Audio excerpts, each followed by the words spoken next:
Hi అండి. అందరికీ good morning అండి. ఈరోజు మనం చెప్పుకోబోయే స్టోరీ ఇద్దరు దేవతలు బేతాళ కథ.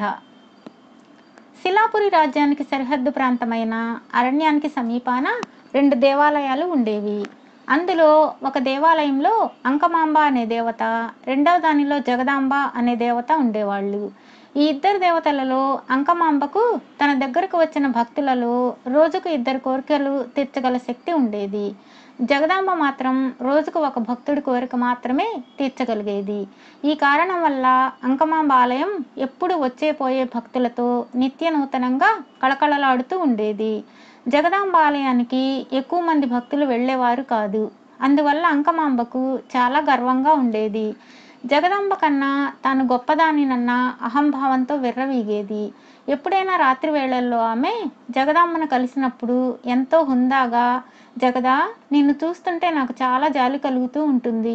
నా దగ్గరకు వచ్చే భక్తులలో 10వ వంతు కూడా నీ దగ్గరకు రావడం లేదు. పాపం, నీకెంత బాధగా ఉంటుందో కదా అనేది. అందుకు జగదాంబ, ఇందులో బాధపడవలసిందేమీ లేదు. నీవైనా నేనైనా భక్తుల క్షేమాన్నే కదా కోరుకునేది అని శాంతంగా జవాబిచ్చేది. జగదాంబ అలా అనడం అంకమాంబకు చాలా నిరుత్సాహం కలిగించేది. అలా కాక ఆమె తన గొప్పతనాన్ని ప్రస్తుతిస్తే వినాలని అంకమాంబ గాఢమైన కోరిక. ఒక రోజున అంకమాంబ ఆలయానికి శిలాపురి రాజు శరత్చంద్రుడు గుర్రం మీద ఒంటరిగా వచ్చాడు. ఆయన ఆలయం ముందు గుర్రం దిగి ఆలయంలోకి పోయి అంకమాంబ విగ్రహానికి ప్రణమిల్లి, తల్లి, నీ మహిమలు నాకు తెలియనివి కావు. ఇప్పుడు నేను ఒక కోరిక కోరుతున్నాను. నేను త్వరలో పొరుగురాజు సత్యపాలుడిపైకి దాడికి పోబోతున్నాను. యుద్ధంలో ఎంత ప్రాణ నష్టం, ధన నష్టం కలిగినా నేను లెక్క చేయను. విజయలక్ష్మి మాత్రం తప్పక నన్నే వరించేలా చూడు తల్లి అని కోరుకుని వెళ్ళిపోయాడు. ఆ తర్వాత కొద్దిసేపటికి బ్రహ్మరుద్రుడనే బందిపోటు దొంగ అక్కడికి వచ్చి అంకమాంబకు భక్తితో నమస్కరించి, మహిమగల తల్లి, నేను ఈ రోజున శిలాపురి నగరంలో ఒక ధనికుడి ఇంట జరుగుతున్న పెళ్లికి నా అనుచరులతో వెళ్ళి అక్కడున్న వారినందరినీ దోచాలనుకుంటున్నాను. నా ప్రయత్నం నిరాఘాటంగా సాగేలా అనుగ్రహించు తల్లి అని కోరుకుని వెళ్ళిపోయాడు. మరి కొంతసేపటికి సమీపారణ్యంలో తిరుగాడే రక్తభైరవుడనే రాక్షసుడు ఆలయానికి వచ్చి, తల్లి, 4 రోజులుగా నరమాంసం దొరక్క ఆకలితో అలమటించిపోతున్నాను. తక్షణం నాకు 4 మనుషులు ఆహారంగా లభించేలా, ఆ తర్వాత ప్రతి రోజు నరమాంసం దొరికేలా అనుగ్రహించు తల్లి అని కోరుకుని అరణ్యంలోకి వెళ్ళిపోయాడు. రాజు, దొంగ, రాక్షసుడి కోరికలు విన్న అంకమాంబ ఆ కోరికలలో ఉన్న అధర్మం, అన్యాయాలను గుర్తించింది.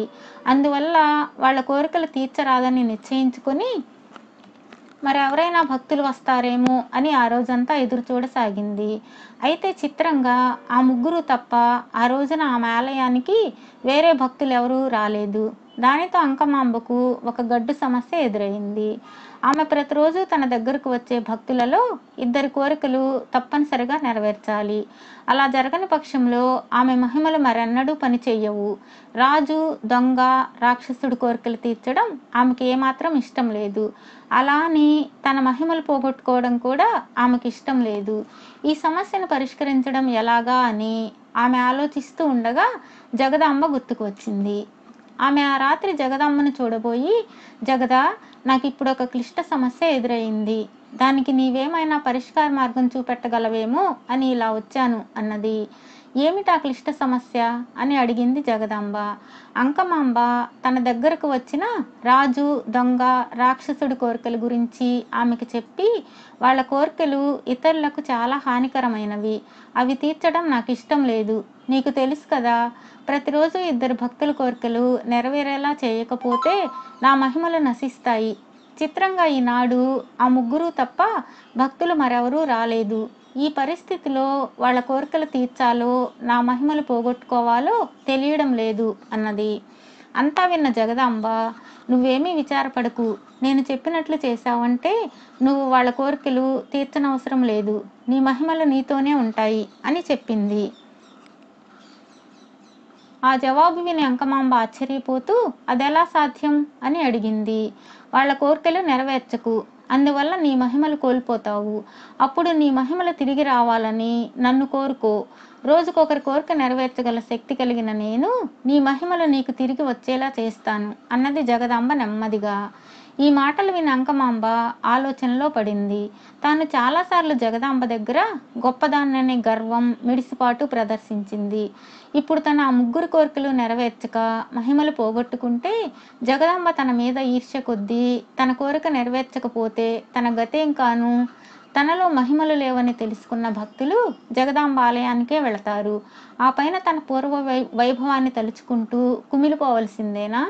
అంకమాంబ అలా మనసులో కొంతసేపు మదనపడి తరువాత ఒక నిర్ణయానికి వచ్చి ఏమైతే అదవుతుంది అనుకుంటూ ఈరోజు నా దగ్గరకు వచ్చిన ముగ్గురు కోరికలు నెరవేరకుండా ఉండాలి అన్నది.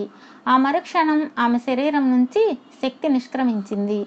ఆమె ముఖంలోని దివ్య తేజస్సు మాయమై ముఖం కళావిహీనమైపోయింది. అది గ్రహించిన అంకమాంబ జగదాంబతో, జగదా, పోయిన నా శక్తులు ప్రసాదించు అని చేతులు జోడించింది. తథాస్తు అని దీవించింది జగదాంబ. ఆ వెంటనే అంకమాంబ ముఖం దివ్య తేజస్సుతో ప్రకాశించింది. బేతాళుడి కథ చెప్పి, రాజా, అంకమాంబకు అపూర్వ శక్తులు, మహిమలు ఉండుగాక అని గతంలో జగదాంబ పట్ల ఆమె ప్రవర్తన గమనించినప్పుడు ఆమె అల్పురాలను తెలుస్తూనే ఉన్నది. అటువంటి దానికి జగదాంబ ఏ ప్రభావానికి లోనై శక్తులు ప్రసాదించింది? ఈ సందేహానికి సమాధానం తెలిసి కూడా చెప్పకపోయావో నీ తల పగిలిపోతుంది అన్నాడు. దానికి విక్రమార్కుడు, అంకమాంబ గతంలో అల్పబుద్ధి అనే మాట నిజం. అయితే ముగ్గురు స్వార్థపరులు ఆమెను కోరిన వరాలు తప్పకుండా ప్రజాక్షయానికి దారితీయగలవని గుర్తించిన మరుక్షణం ఆమెలో గొప్ప మార్పు వచ్చింది. వాళ్ళ కోరికలు నెరవేర్చకపోతే తన మహిమలు పోగలవని తెలిసి కూడా ఆమె అందుకు సిద్ధపడింది. ఇది ఎంతో నిస్వార్థపూరితమైన త్యాగబుద్ధి గల వాళ్ళు మాత్రమే చేయగల పని. ఇక జగదాంబ స్వతహాగా సుగుణవంతురాలు.